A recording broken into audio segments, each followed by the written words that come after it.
Good evening. Welcome to the October 10th, 2016 Troy City Council meeting. We are pleased this evening to have Pastor Vince Messina from Woodside Bible Church with us to lead us in the invocation. Please rise for that and remain standing for the Pledge of Allegiance. Good evening, Pastor. Good evening. Thank you very much, Mayor, Council. Welcome. Let's pray. Heavenly Father, we thank you for this day you've given us, the beautiful fall day. We thank you for the business we've been able to transact this day, throughout the day. And Father, we pray for our council and city offices, Father, that are represented here this evening. Lord, that you would give them godly wisdom in all the business that is transacted. We pray, Father, also for the health and well-being of our first responders, our police department, our firefighters, and Father, our EMS units. Lord, as they serve this community each and every day, watch over them with your protection, and Father, help them as they serve the people of the city of Troy. And Father, again, we thank you for this great nation that we live in. We thank you for the blessings that are ours for being part and citizens of this nation, and we give you the praise and honor in Jesus' name. Amen. Amen. I pledge allegiance to the flag of the United States of America and to the republic for which it stands, one nation, under God, indivisible, with liberty and justice for all. Thank you. Thank you, Pastor. Troy City Council meeting is now called to order. The roll call, Ms. Dixon. Mayor Slater? Here. Councilmember Abraham? Here. Councilmember Baker? Here. Councilmember Henderson? Here. Councilmember Hoderick? Here. Councilmember McCown? Here. Mayor Pro Tem Pennington? Here. All present. Our first order of business this evening is certificates of recognition and special presentations. We have two this evening, and I have the honor and privilege of presenting two special recognitions. C1 is a presentation to Larissa Fiegel, our senior right-of-way representative, has been named the 2016 Professional of the Year by the International Right-of-Way Association, Michigan Chapter 7. If I could ask Larissa and Steve to come to the podium, I'd like to make this presentation this evening.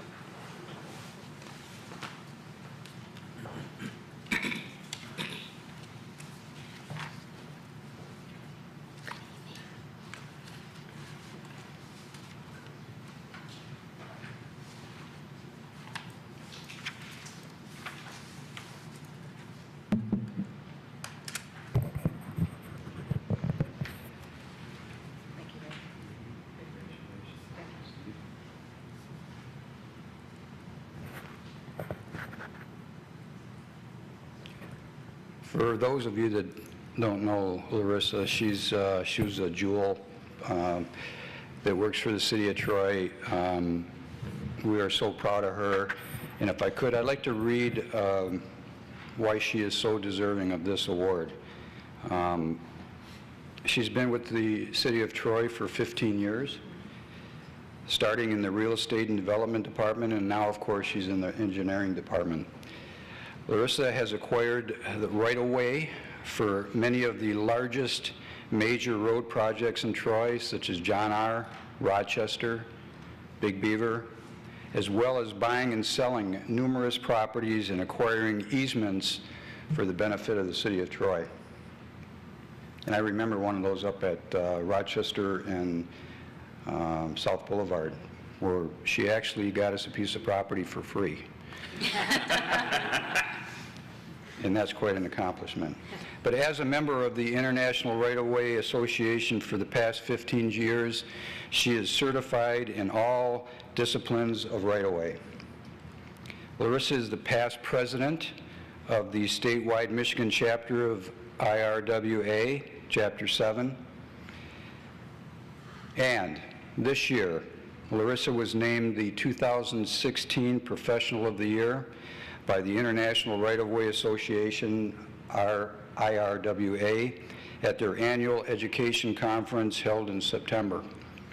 The award was given to Larissa in recognition of her many accomplishments as a right-of-way professional and her contributions to the International Right-of-Way Association. And it's my honor, Larissa, to present to you on behalf of the Troy City Council, and of course, staff, this 2016 Professional of the Year in recognition for valuable, significant, and continuous contributions to the advancement of the right-of-way profession. Congratulations. Thank you very much.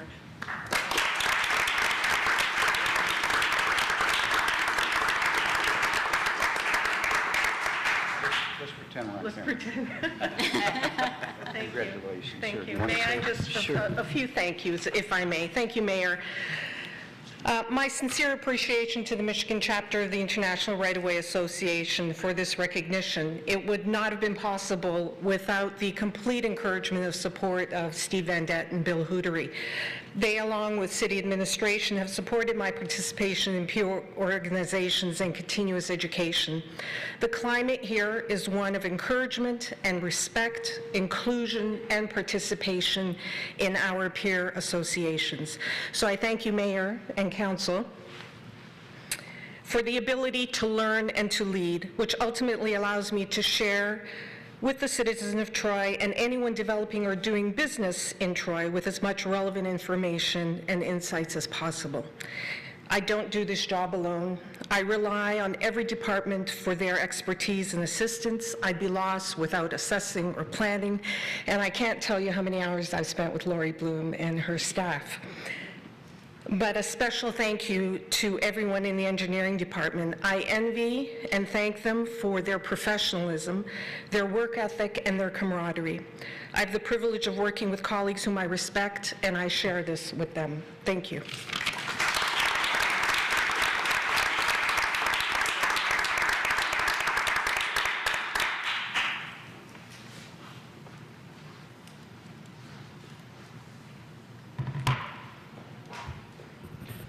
Our second presentation is to someone that I've known for quite a while, and this is a well-deserving celebration of 30 years in business, and I would like to ask Sandra Burgess to come forward. I'd like to present a service proclamation to Sandra for her 30 years in business.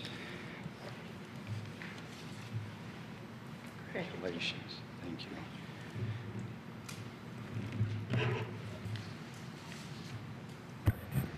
Sandra, I know we've known each other for about 9 years now. I think we first met when I was running for council, I think in 2009.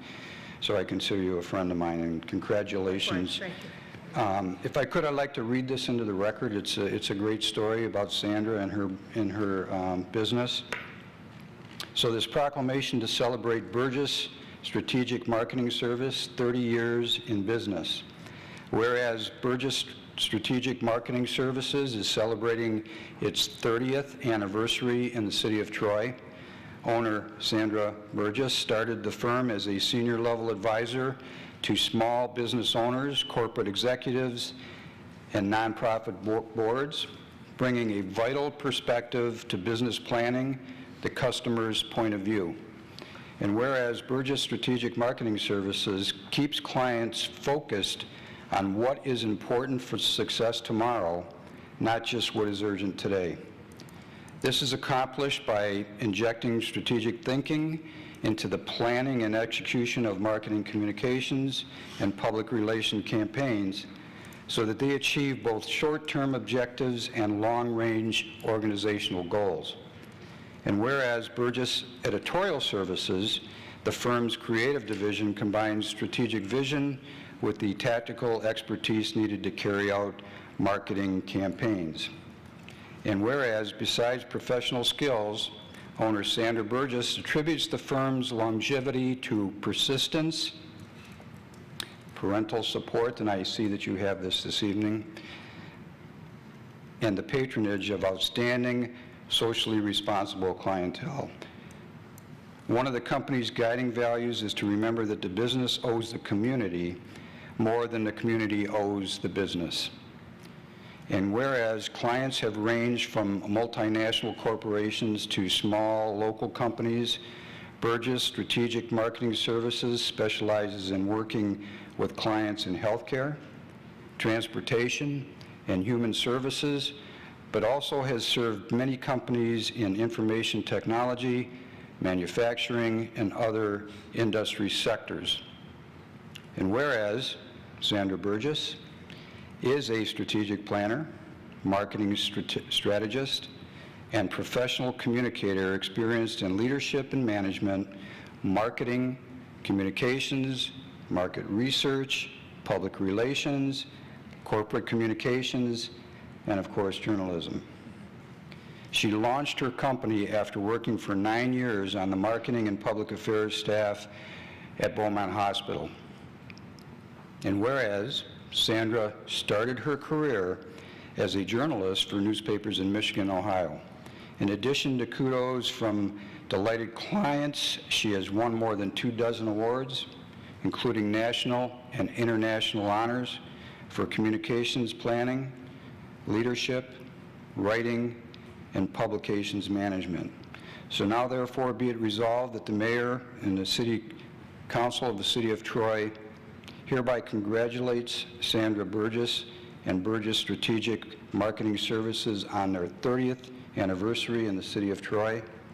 And be it further resolved that the mayor, city council, and city management join the citizens of this community in celebration of the 30th anniversary of Burgess Strategic Marketing Services, and of course look forward to being part of a new chapter in the firm's history.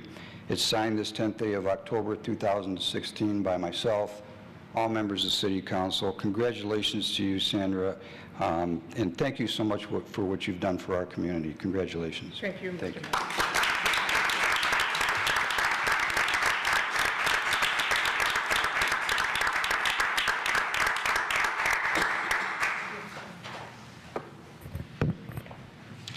Thank you, Mr. Mayor, members of City Council and City Administration.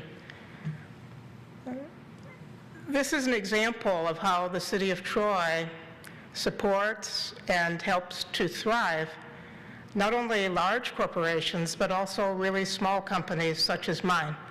I am grateful to live and to work in such a fine community as the City of Troy, and God willing, hope to be here for many years to come. And I want to give special thanks to my dad for being here tonight.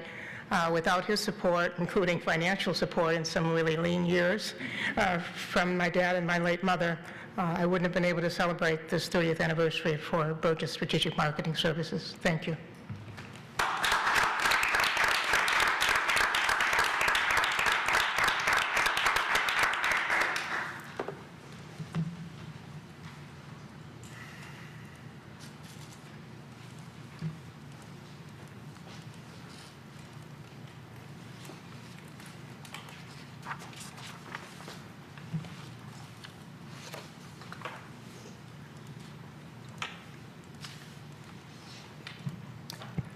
It's always the best part of the meeting. There are no carryover items this evening or public hearings. I don't see that anyone has signed up for public comment on items on the agenda from Troy residents and businesses. There are no postponed items this evening, so we will move to regular business. I-1 Board and Committee appointments. I have 4 appointments that I would like to move this evening.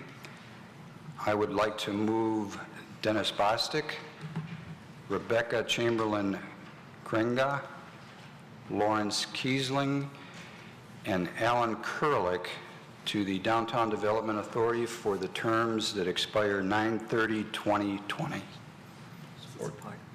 Moved by the chair, supported by Councilman Henderson, that we appoint to the DDA Authority Dennis Bostic, Rebecca Chamberlain Kringa, Lawrence Kiesling, and Alan Kurlik for the terms that expire 2020.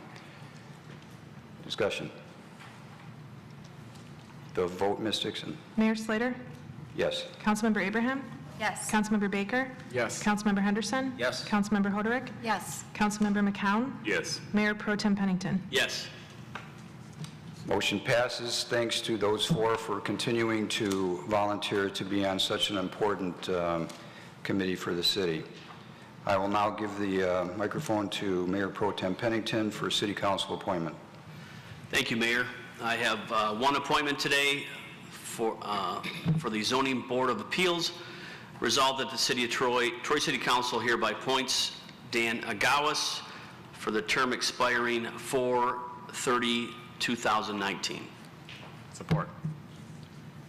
Moved by Mayor Pro Tem Pennington, supported by Councilman Baker, that we appoint Dan Aganis to the Zoning Board of Appeals for the term that expires 4/30/2019.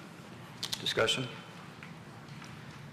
The vote, Ms. Dixon. Councilmember Abraham? Yes. Councilmember Baker? Yes. Councilmember Henderson? Yes. Councilmember Hoderick? Yes. Councilmember McCown? Yes. Mayor Pro Tem Pennington? Yes. Mayor Slater? Yes, motion passes. And thank you to Dan for continuing to volunteer for the city and replacing Paul McCollum. I-2, there are board and committee nominations. There are no mayoral nominations this evening, so I will defer to Mayor Pro Tem Pennington. Thank you again, Mayor. I'd like to nominate to the Animal Control Appeal Board, Patrick Carolyn, for the term expiring 9/30/16. And then I have 3 other nominations for the Parks and Recreation Board. These are all for the term expiring 9/30/2019. Judy Baker, Jeffrey Stewart, and Steve Toth. Support. Moved by Mayor Pro Tem Pennington, supported by Councilman Baker, that we nominate for the Animal Control Board Patrick Carolyn for the term that expires 9/30/2019, and Julia Baker, Jeffrey Stewart, and Stephen Toth to the Parks and Recreation Board for the terms that expire 9/30/2019. Discussion. The vote, Ms. Dixon. Councilmember Baker? Here. Councilmember Henderson? Yes. Yes. Councilmember Henderson? Yes. Councilmember Hoderick? Yes. Councilmember McCown? Yes. Mayor Pro Tem Pennington? Yes. Mayor Slater? Yes. Councilmember Abraham? Yes. Motion passes. That concludes the nominations this evening. I-3, there is no request for a closed session this evening, so we will move to I-4, which is a budget amendment and bid waiver. I see the police department, led by Chief Mayer, is heading towards the podium to discuss the police department perimeter fencing. Good evening, Chief. Thank you, Mayor. Good evening, Mayor and Council. Thank you for the opportunity to make this presentation. With me tonight is Benjamin Nelms from the Police Department, Kurt Bovensee, the Public Works Director, and Mary Beth Mears, the Purchasing Director. We're going to talk about the fencing material tonight. A little overview, you may recall that back in August of this year, after the tragedies in Dallas and Baton Rouge, Louisiana, the City Council verbalized concerns regarding officer safety. We took that seriously. There was a direction from the council to see what we could do. I went back and did a survey of members of the police department, and we presented back on August 22nd the results of the survey with a presentation back to council with some of the ideas we're looking at for improvements on safety. The top 3 were the exterior fencing, uniformed personnel, and individual patrol rifles. So what we're going to do tonight is go through these chronologically. Tonight we're going to discuss the exterior security fence. The additional uniformed personnel will be discussed next month. The succession planning, which is an add-in there, which is all relative, will be discussed in December. And the individual patrol rifle purchase will be at a later date. At this point, it appears that there's no need to make any budget amendments in regards to that because it won't be a budget cost. So we'll come back and inform on that at a later date. You may recall the overview of the fencing location. We're going to show more detail of this in some of the later slides. But basically, what we did is we studied in order to secure the police department parking area and came up with a plan that would attach to at the south to the area just outside the police fire department entrance. Would enclose the perimeter with 3 gates and fencing material. There's 3 vehicle gates and 3 pedestrian gates. It culminates at the extreme north end with an attachment to the court building. We're going to recommend that Industrial Fence Company be the vendor for this project.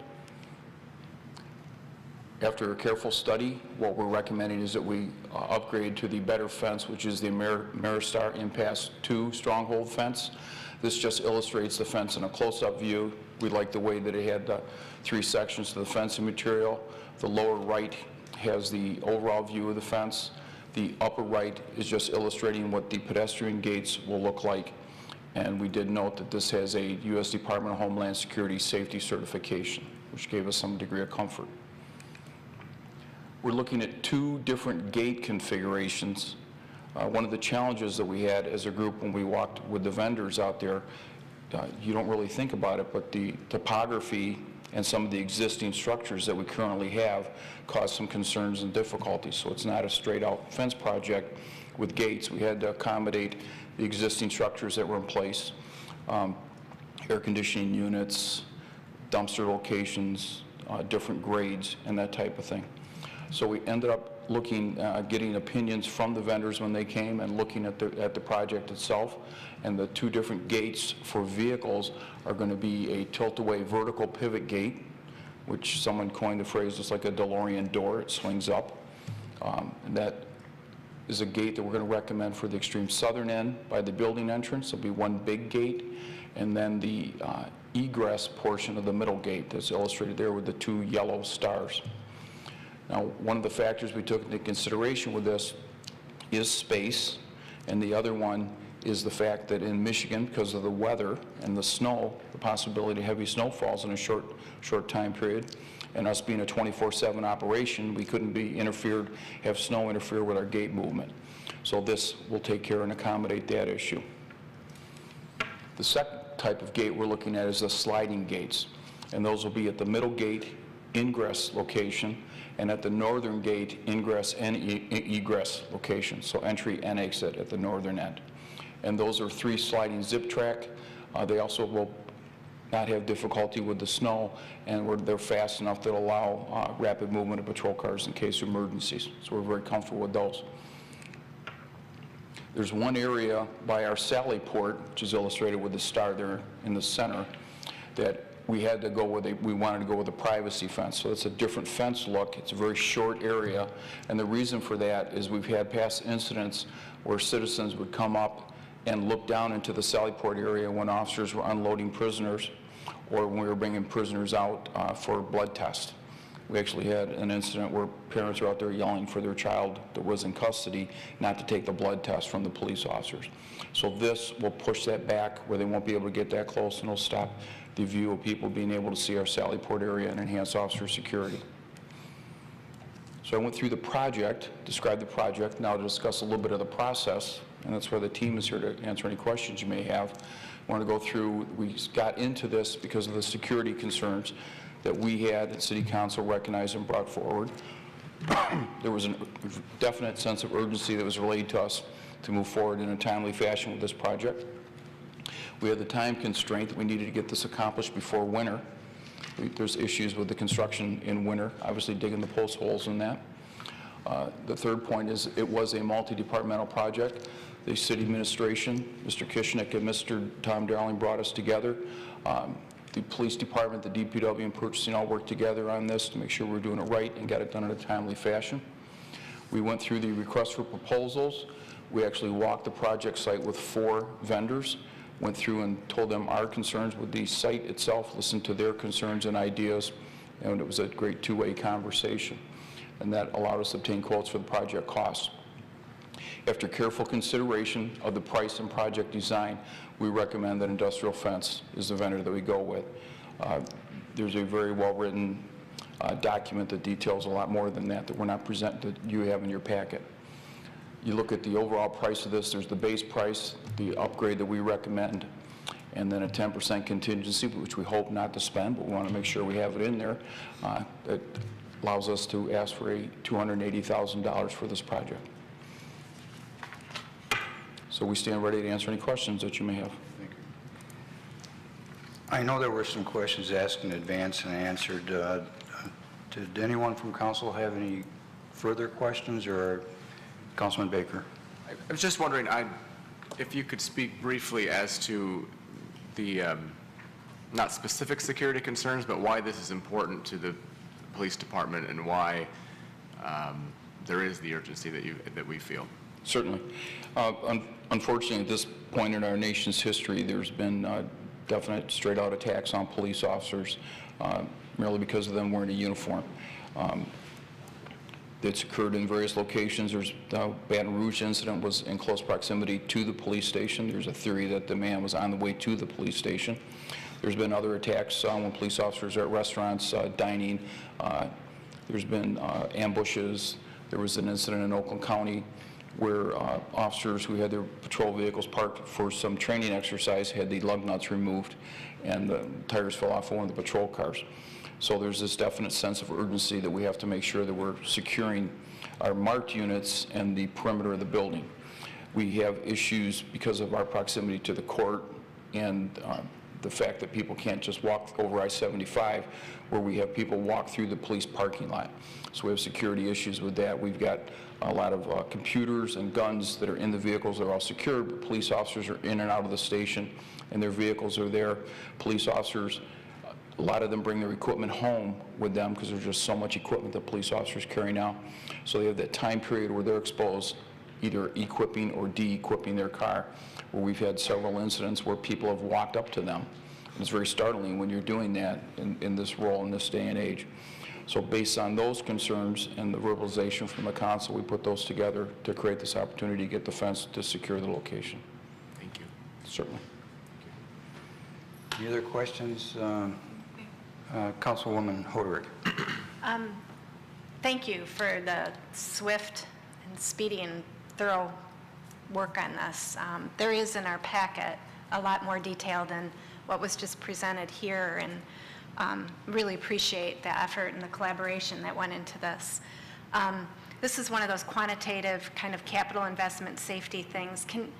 Not to take us too off base, but in parallel, I know our department works hard on what I would call the qualitative pieces in the community policing. Can you briefly speak to that a little bit?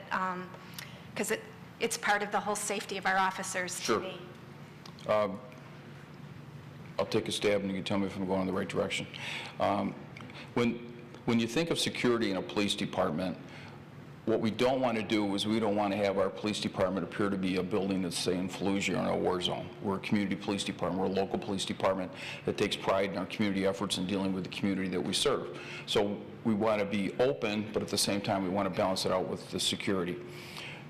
Coupled with that is the things we do in our community outreach. We discussed at the previous meeting a lot of the social media things we do. We have to make sure that we're out dealing with our community on the social media level, on the personal level with school resource officers, community policing, and the other things that we do. So we have to collaborate with the community and be in touch with them. So we're essentially, with this project, we're going to have a public side, which would be the public entrance of that, which we're going to do our best to make as inviting as we can, and the private side, which is the back, which has to be very secure. So we've got that on the exterior of the building. We also have it on the interior of the building, the way the building is designed. So we're just carrying that out to the other side. Does that explain? Yeah, that does. Thank you. And I do appreciate that community policing aspect of it. I know myself, when I grew up with that. My children were raised here in this community with that. And it creates that relationship with law enforcement that's invaluable. And as we strive to keep you all safe, I don't want to lose that connection. So I appreciate that it's in parallel. Thank you. Mayor Pro Tem Pennington. Chief, thanks for coming up tonight. We had talked about having a couple officers in a vehicle and seeing how that worked in some of the areas that had high activity. Have we implemented that a little bit, or is that on the horizon? We have implemented that, even though we haven't increased staffing. What we did is we made overtime available. We were able to compensate with our budget after Mr. Kishik and I discussed it. And we make sure that we have a minimum amount of officers to have at least one double car out for high crime areas or high runs that could result in some difficulty for officers. We're able to put those number of officers out, and we've been able to do it. In the initial part, we had some overtime. The overtime has started going down. We're still able to meet the staffing levels. as we previously discussed, we don't discuss staffing levels and number of police officers are out there because we don't want perpetrators to realize what that is. But I can assure you it's gone very well, and we are able to get officers out. The officers I've talked to at shift meetings and that are appreciative of that fact, and they're very happy with that, Thank you. certainly. Councilman Henderson. Chief, originally when we, again, thanks for proactively doing this. I know it's an important factor here, but initially we had looked at an estimate of about $100,000, and now we're about $230,000. And I see some of the differences, you know, with regard to gates and, you know, electronics and that kind of thing that maybe weren't accounted for. But is there a fundamental difference in the quality of fence in this quote versus the original kind of ballpark? I would like to give Kurt Bovenseep an opportunity to answer that, and then I'll fill in any blanks. All right. My fence material expertise is very limited.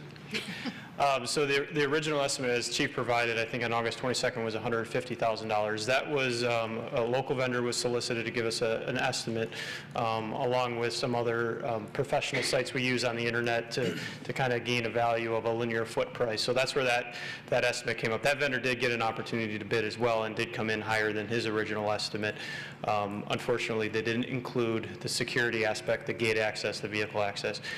In the recommended proposal to you is one of the highest quality fence that Amistar provides. Most of the vendors provided what was the Montage or another Ameristar product, and the Impasse, we did our research, and it is a superior fence, still keeping that non-intrusive look, if you will, or you know, it's not as heightened security as it may also provide.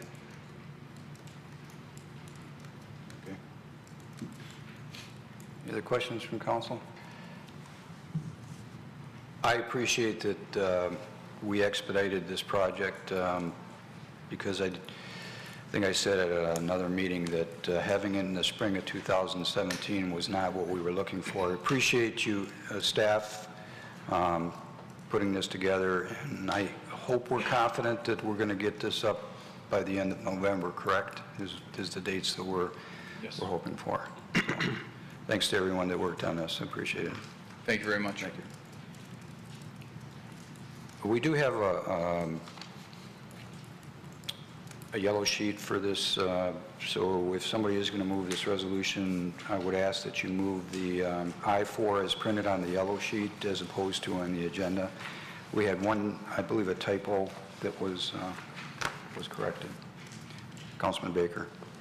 I move I-4 budget amendment and bid waiver, police department perimeter fencing as printed on the yellow sheet edition that was given to us. Support. Go ahead. Moved by Councilman Baker and supported by Councilwoman Abraham, that we approve I-4, the budget amendment and bid waiver for the police department perimeter fencing as printed on the yellow sheet that was laid at council desk this evening. Further discussion? The vote, Ms. Dixon. Councilmember Henderson? Yes. Councilmember Hoderick? Yes. Councilmember McCown? Yes. Mayor Pro Tem Pennington? Yes. Mayor Slater? Yes. Councilmember Abraham? Yes. Councilmember Baker? Yes. Motion passes. Thanks again to everyone. That concludes regular business. Next on the agenda is the consent agenda. Does anyone on council wish to pull a consent agenda item this evening? I would just note J6 has a time change from 6 p.m. to 5 p.m., so if there was going to be movement on this, please indicate that J6 as printed on the yellow sheet. Councilman Henderson. I'd like to move all items on the consent agenda with the change noted on J6 on the yellow sheet as printed. Support. Moved by Councilman Henderson, supported by Councilman Baker, that we approve all items on the consent agenda as printed in the agenda packet with the correction of J6 as indicated on the yellow sheet. Discussion. The vote, Ms. Dixon. Councilmember Hoderick? Yes. Councilmember McCown? Yes. Mayor Pro Tem Pennington? Yes. Mayor Slater? Yes. Councilmember Abraham? Yes. Councilmember Baker? Yes. Councilmember Henderson? Yes. Motion passes. If you were here on a consent agenda item this evening, they've all been approved. Next are memorandums and future council agenda items. K1 is an announcement for a public hearing on October the 24th, 2016 regarding zoning ordinance text amendment, file number ZOTA 249, the enhanced cluster option. I don't see that anyone has signed up for public comment for items not on the agenda from Troy residents and businesses. There are no council referrals this evening, so we will move to council comments. Councilwoman Hoderick? Yes, thank you. I just wanted to comment on an upcoming annual event that happens in Troy. The Troy Community Coalition's 21st Annual Celebrity Night Dinner is coming up. And this is an organization that's just near and dear to everybody's heart, even if you're not fully aware it even exists. It's an organization that touches our schools, our businesses, many members of our community throughout the year, partnering with our police department, many leaders in the community to just make a difference as we work to prevent drug and alcohol abuse in our community. The Celebrity Night Dinner is at the San Marino Club. The food is awesome. October 20th at 6 p.m. I would encourage attendance. You can get tickets at the Troy Community Coalition. You can call 248-823-5088 for more information. I also stepped up this year to be a champion for the coalition and am working to raise money in a friendly competition with another champion who is out there trying to raise money. And honestly, I'm not as concerned about winning that competition as I am encouraging, if you can't attend the dinner, please plan to make a donation. $10, $20. When people step up and contribute, it empowers a group of people that are truly tied into the substance abuse issues of our day and can help us work proactively and, when necessary, work reactively. The opioid abuse issues we're seeing and how that affects our community is just one example where they stepped up early to lock arms with many people to get the word out in our community for our young people and adults. So I would encourage a donation. Again, you can call that number, 248-823-5088. You can email me. You can find me on the city website. This is important stuff. And it's one of the things that keeps this community safe, strong, vital, and tied together. And I would appreciate your support. If you can put Ellen on the memo line of the check, that would be awesome, but not critical. Thanks. Mayor Pro Tem Pennington? Thank you, Mayor. I have the privilege to announce we are having a first annual Frightful 5K run through the city of Troy. Sunday, October 23rd, 8:30 a.m. It says run through the heart of Troy, Big Beaver, and Civic Center campus. Costumes are welcome. Frightful 5K and 1K family fun run. It says register to run at troymi.gov/frightful5k or call the city for more information and sponsorship opportunities. Thank you. Any council comments? Councilman Henderson. This was mentioned in our earlier meeting and probably bears repeating again, but thanks to the police officers for proactively intervening with the scary clown incidents. And, you know, it's kind of a interesting phenomenon nationally. But, you know, kids are, you know, I have grade school age grandkids, and kids are frightened by this situation, and the police really jumped out in front of it. And further to that, and her name slips my mind, Megan, Officer Megan? Lehman? Sergeant Lehman, has been in charge of the social media for the Troy Police for a little while, and she puts out some really kind of interesting posts on Facebook announcing some of the Troy Police Department happenings. And again, she got out in front of this incident, and you know, there's a lot of funny responses, but it's a serious issue, and she just does a real nice job presenting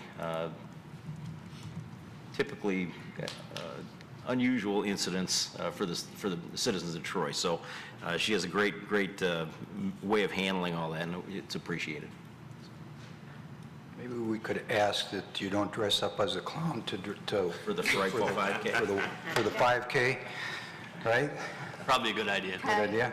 Best not to be a clown. We wouldn't want to see clowns running down the street, right? Thank you. And, Councilman McCowan. Thank you, Mayor. So today is October 10th. I read today that it is Mental Health Awareness Day, which to me it's a big issue. In my opinion, is one of the most underdiagnosed issues in society around the world. So really, October is Mental Health Awareness Month. Today there's a special emphasis on it. It's a serious issue that, you know, awareness needs to be raised for it. So I just wanted to point that out. Thank you. Council comments? You know, Councilman Baker. it just dawned on me when you said October 10th. Tomorrow's October 11th, which I believe is the last day to register to vote. And there's an election coming up, if you haven't heard. But so if you haven't registered to vote or need to for whatever you moved, tomorrow's the last day to do it, if you intend to vote on November 8th. Thank you. I just have one comment. Last week, City Attorney Bloom was recognized by her peers and appointed to the Board of Directors of the International Municipal Lawyers Association. And I know Lori continues to be honored by that organization for all the hard work she does. And thanks again, Lori, for making Troy look good. And I know you would have never told us. We did happen to get an email from someone in your family that alerted us to this, but congratulations to that, and thanks again for representing the city so well. Thank you. Thank you, Mayor. Next on the agenda are reports. Anyone on council wish to discuss any of the reports in the packet this evening, or letters of appreciation? I notice there's 5 from the police department in this packet. I don't see that anyone has signed up for comments on items on or not on the agenda from members of the public outside of Troy. There is no closed session this evening, so thank you for coming this evening. We are adjourned.